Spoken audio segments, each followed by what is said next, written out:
The door opened, and my childhood friend, Scott, along with his wife, Sarah, entered with big smiles on their faces. I looked at the happy couple and sincerely blessed Scott, who had always been there to support me. My name is Ethan, 28 years old. Today, I'm attending the wedding of Scott, a close friend I've known since we were kids. I've had a limp ever since I was diagnosed with Perthes disease as a child.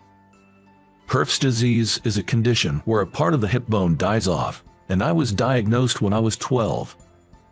I grew up in a rural area in the mountains, similar to the Appalachian region, so it was hard to find good doctors. But Scott was always there for me, caring and being by my side.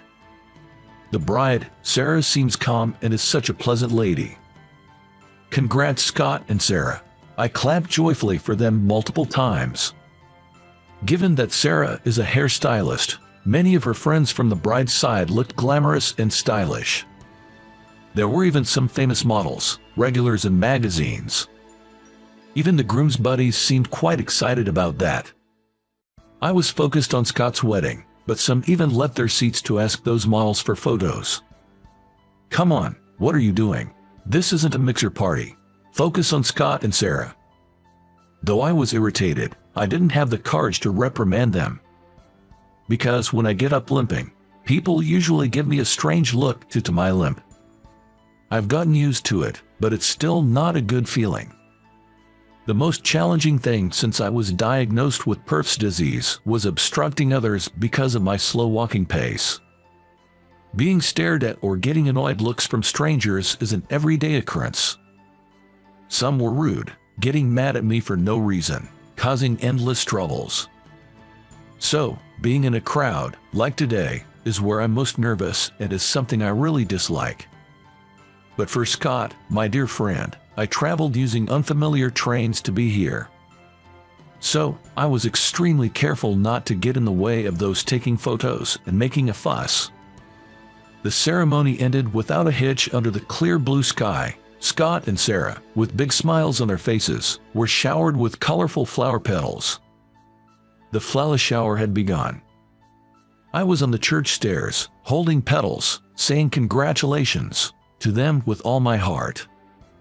The flower shower ended peacefully, but when I was about to go down the stairs, I expected it, but something unfortunate happened. Someone shouted from behind, "Hurry up, you're too slow." As expected, an impatient woman's voice echoed. To be honest, stairs are the most challenging thing for me with my limp. I can't go down quickly, but I try my best not to inconvenience everyone. I felt like I was a burden again. My euphoria from celebrating Scott just moments ago vanished instantly. When things like this happen, apologizing is the only option. I've learned this the hard way in my life. I quickly moved to the side of the stairs, holding the railing, saying, "I'm so sorry, please, go ahead." I gestured them to pass by. I thought that was that. But then, that comment was very rude. An elegant middle-aged woman, dressed sharply in what looked like a formal outfit, held my shaky hand. "Take your time and be careful," she said, accompanying me down the stairs. I somehow managed to get to the bottom floor and said, "Thank you so much, you truly saved me." Hearing this, the woman slowly shook her head. Then, she lowered her head to me and said, "I should be the one apologizing. The person who made that comment earlier was likely one of our employees. I'm terribly sorry." To my surprise, she apologized. As I stood there in shock, the woman took out a business card from her bag and handed it to me. The card read, "Kathleen Smith, Salon Marie, owner." It turned out that the woman in the dress, Kathleen, was the owner of the hair salon and the aunt of Scott. The woman who had complained earlier appeared to be an employee at Kathleen's salon. To be honest, I wasn't too bothered by her earlier comments. Because I've been through similar experiences countless times, and I've always thought that if I let them hurt me, I'd be losing. So I candidly said, "Please don't worry about what happened earlier. It's true I was slow, and such incidents are common for me. More than that, thank you for your concern. I opened up about my feelings and prepared to leave. Kathleen then sincerely said, "You are truly a humble and wonderful person. I wish my employees could learn from you." Her words somehow comforted me. After the wedding ceremony, inside the church, I was rushing to the reception venue. Suddenly from behind, I heard, "I'm really sorry about earlier. Are you all right?" I quickly turned around, and there was a woman holding a business card. Yes, it was the same woman who had shouted at me earlier. She looked to be in her early 20s, younger than me, with a bold makeup, giving a vibe of a typical young lady these days. Though I was taken aback, I reassured her with a smile. She probably got scolded by Kathleen and was trying to make amends. I neither had any anger towards her or any particular interest. After accepting her apology, just when I was about to leave the scene. "Wait, to make it up to you.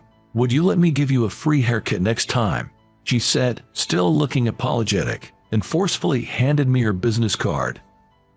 Caught off guard by her sudden offer, I kept my composure and with a smile said, "Thank you for your kindness," and took the card before parting ways with her. Throughout my life, I've been hurt and pitied for my disability countless times. So, I honestly didn't feel like looking at her card, assuming her offer was just a lip service. After attending Scott and Sarah's reception, I put her card in my suit's inner pocket and even forgot about our agreement. However, some time after Scott's wedding, I got a call. "Hey, Ethan, it's me. Thanks for coming to our wedding." It was Scott himself. "Hey Scott, back from your honeymoon. It was such a wonderful wedding." I congratulated Scott once more. Scott mentioned how he and Sarah went to Hawaii and enjoyed scuba diving, and his voice sounded lively. Then, out of the blue, he said, "Actually, the reason I called today is, someone here wants to talk to you. Hang on." The voice changed to a woman's. It's Maria Smith, the one who gave you a card at the wedding. Why haven't you visited the salon? Are you still mad at me?" Caught off guard by her rapid-fire questions, I was perplexed. Who is this? The wedding, the card, the salon. After a few moments, I remembered. I hurriedly searched for her card in my suit's pocket and found it. The card read, "Hairstylist, Maria Smith." I honestly explained the situation to Maria. "It's okay, I'm not mad at all. I just forgot about our appointment. I'm so sorry." Hearing my apology, Maria sounded genuinely relieved. "Got it. Just let me know when you're available. I promise to give you the best haircut as an apology." I was puzzled by her insistence, but I thought, why not, and made an appointment for a haircut. The day of my appointment with Maria. After finishing work, I went to the hair salon where she works. It's already past 8 p.m. Since it's after business hours, only Maria was left in the salon. From what I gathered, Maria seems to be an apprentice hairstylist. While she was cutting my hair, she told me that she practices cutting and curling hair late every day, aiming to win the next hairdressing competition. But then, she paused and said, "My boss favors others and lets them participate in the contests. That's why I never get a chance. I'm still just an assistant, stuck washing hair." I began to resent the other staff members, and I couldn't enjoy my job as a hairstylist. Maria's story was candid and touching. Then she continued. "At Scott's wedding, I got scolded big time by my boss. She said that narrow-minded people, those who can't be happy for others, can't win in contests, no matter how skilled they are, that they're failures both as hairstylists and as human beings. It really got me down." Then Maria revealed a surprising fact. "At that wedding, I was heartbroken. Turns out, Scott is my cousin, the older brother I've always looked up to, but he got taken by Sarah, the top hairstylist in our store. I'm totally outmatched by Sarah, both professionally and personally. That's why I was so frustrated and treated Ethan so badly at the happy event. I'm truly sorry. I couldn't help but ask something that was on my mind." "So, are you by any chance Kathleen's daughter?" When I asked that, Maria looked embarrassed and nodded. After listening to her whole story, I couldn't help but laugh. So, that's what's been bothering you. I feel the same way, exactly the same. Maria looked puzzled, but I kept talking.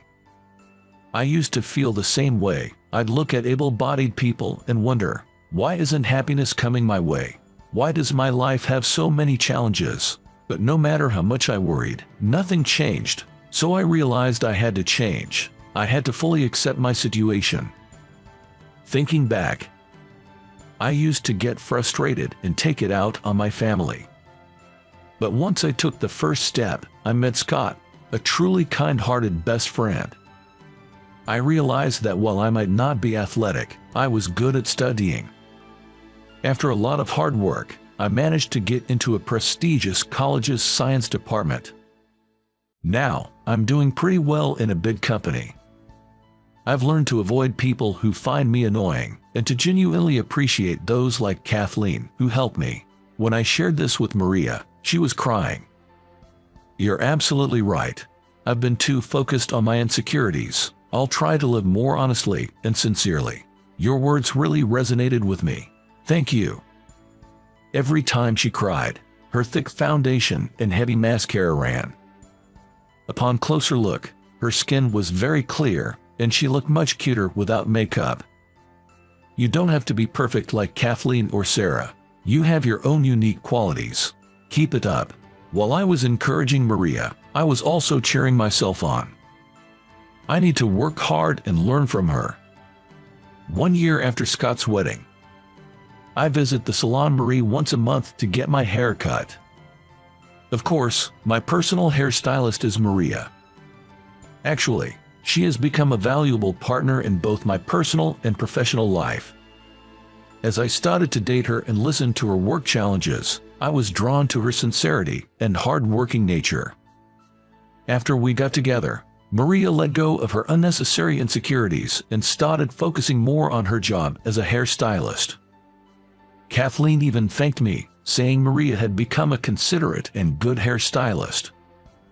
And now, I wholeheartedly support her as she works hard for the next competition. I hope that in the near future, Maria will become the #1 hairstylist.